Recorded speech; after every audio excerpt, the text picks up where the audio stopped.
EVM के बारे में आपने फिर से पूछा।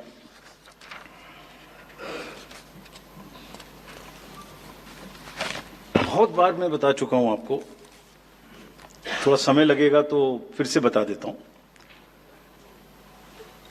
6 महीने लगभग 5-6 महीने फर्स्ट एफएलसी शुरू होती है ईवीएम की। मैं 2 बात बता रहा हूं, बस मोटी सी 2 बात, बाकी सब आपको मालूम है। वो टेम्पर नहीं हो सकती, उसमें कोई कनेक्शन नहीं हो सकता। अभी लोग पूछते हैं जब पेजर से उड़ा देते हैं तो ईवीएम को कैसे हैक नहीं कर सकते, ये भी पूछते हैं। जब कोई किसी कंट्री में पेजर से उड़ा दिया तो ईवीएम हैक हो जाएगी। अरे भाई, पेजर कनेक्टेड होता है, ईवीएम कनेक्टेड नहीं होती। एनीवे, 2 बात मोटी मैं आपको बताता हूं, बहुत मोटी। 5-6 महीने पहले एफएलसी होती है, first level checking of the EVMs, और मेरे पास में एक पूरा रिकॉर्ड है। ये हम जो भी ईवीएम की शिकायतें बाय द वे आई हैं, वो हमारे पास 20 शिकायतें आई हैं।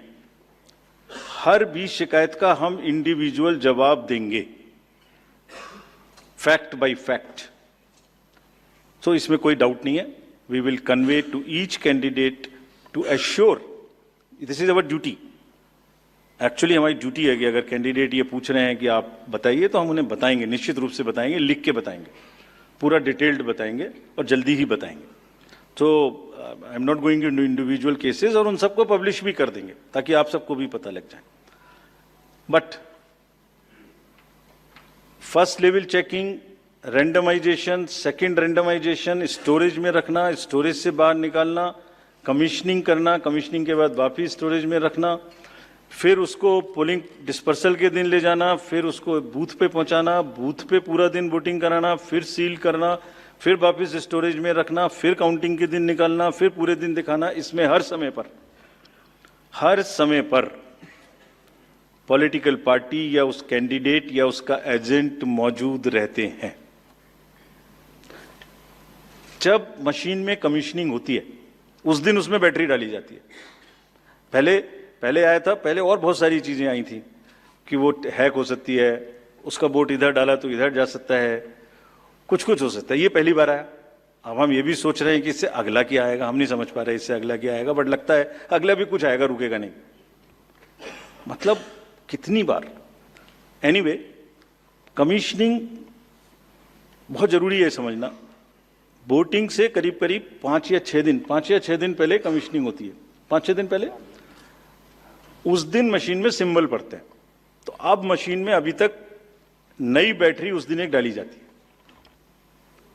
और सील करके उस बैटरी पे भी कैंडिडेट के एजेंट्स के दस्तखत होते हैं। छोड़िए, मशीन पे तो होंगे ही होंगे, हमें भी नहीं पता, हमने भी पता नहीं कब बनाया था ये नियम, हमारे काम आ रहा है अभी कि वो बैटरी पर भी एजेंट के दस्तखत हों।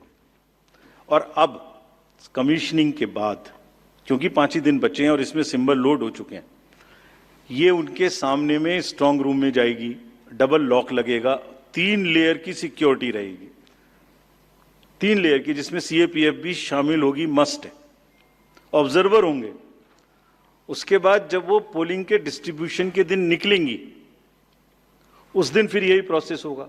सारा प्रोसेस वीडियोग्राफ होगा। यानी वीडियोग्राफ होने के बाद फिर वो फील्ड में पहुंचेंगे, सेक्टर मजिस्ट्रेट साथ में रहेंगे, फिर कैंडिडेट के एजेंट साथ में रहेंगे, फिर वहां पहुंचेगी, फिर कहेंगे भाई देख लो इसको, सब ठीक है, जो आपको नंबर दिया, हाँ, और उसके नंबर भी सबसे शेयर किए जाएंगे।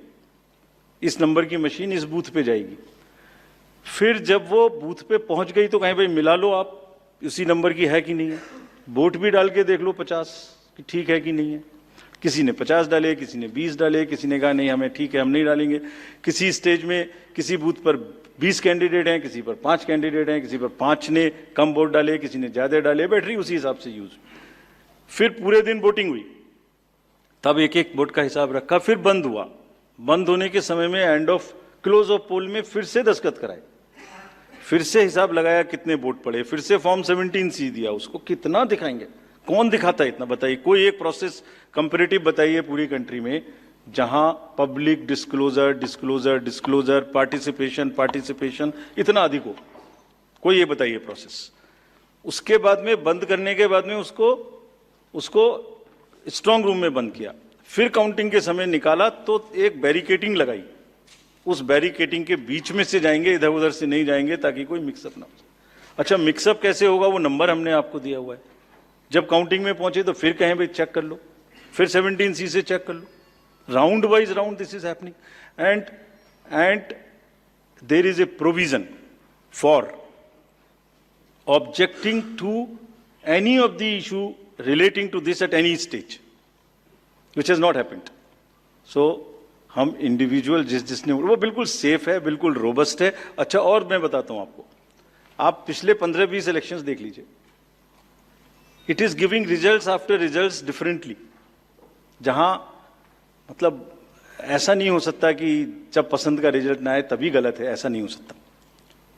एनीवे, हम सबका इंडिविजुअल जवाब देंगे और आपको भी बताएंगे, उसको वेबसाइट पे डलवाएंगे, वो जवाब दे देंगे आपको। एक FAQ भी बनाएंगे उसका, बताता हूं मैं आपको, बट इसमें थोड़ा सा, चलिए आप अपना प्रश्न पूछ लीजिए, अभी ये बता देता हूं। जी सर, बता दे, ये भी इसी के साथ बता दे। Will take some questions from the, नहीं, ये प्रभु जी का इसके साथ ही बता देता हूं। जैसे मैंने पहले बताया, ये एक सिंगल यूज बैटरी है, जब ये पड़ेगी तो 5-6-7 दिन के लिए इस्तेमाल होगी। इसकी जैसे आपके कैलकुलेटर में बैटरी है, I mean it is not mobile का बैटरी जो एवरी दिन चार्ज होगी, it is like calculator battery, 5 साल तक चलती रहेगी।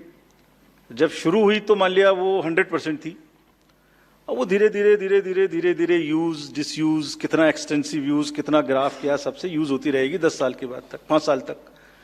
5 साल में जब बंद होगी तो पता लगा उससे पहले 3-4% थी, आपको पता नहीं लगेगा, सडनली बंद हो जाएगी। बट हमने प्रोविजन बनाया हुआ है कि जब इनिशियल ये शुरू होगी तो इसकी 2 चीज हुई, एक परसेंटेज ऑफ चार्ज, एक output is in terms of voltage. It's a very low required voltage which the machines require.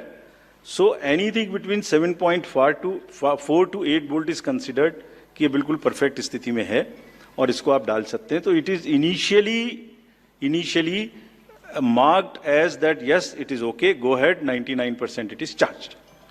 Now after commissioning के समय में भी मॉक पोल की जरूरत है, पोलिंग स्टेशन में भी मॉक पोल की जरूरत है, नंबर ऑफ कैंडिडेट्स भी अलग अलग है। सो ये एवरीथिंग कैन डिफर डिफरेंटली, और जब भी वोल्टेज 7.4 से नीचे आएगी तभी ये एक्चुअल वो दिखाना शुरू कर देगी। This is how it is designed. And अगर 5.4 या कोई परसेंटेज है उसके आस 5.8, जब 5.8 पर आएगी तो ये सिग्नल देगी, जैसे गाड़ी सिग्नल देती है येलो बटन दबा के कि अब ये बंद होने वाली है, so please replace. This is what it is. But for general, जिससे कि टेक्निकल लोग भी इसका एग्जामिन कर सकें, आप लोग भी जान सकें, हम इसका एक बिल्कुल डिटेल बना के, जितना मैंने बताया इससे भी ज्यादा विस्तार में, इसको FAQ में डालेंगे। और जो भी सदस्य गणों ने, जो कंटेस्टिंग कैंडिडेट्स ने हमसे पूछा है और जो पार्टीज ने हमसे पूछा है, उनका हम बहुत इज्जत के साथ, बहुत सम्मान के साथ पूरा जवाब देंगे। और जैसे जैसे आरओज अपना अपना जवाब दे देंगे, we have asked all ROs 20 कि आप सब डॉक्यूमेंट करिए, सब बताइए कि कब कमीशनिंग हुई, सब बताइए कौन कौन साथ में था, पूरा डिटेल विस्तार बनाइए, पूरी प्रोसेस एंड टू एंड। और बनाने के बाद माननीय कैंडिडेट को आप जवाब दीजिए। दिस इज योर ड्यूटी इन लोकतंत्र। अगर कोई पूछ रहा है तो आप जवाब दें, हम उसका जवाब देंगे। और जवाब देने के बाद कंपाइल करके हम आपको भी सबको बताएंगे, इसको बताएंगे।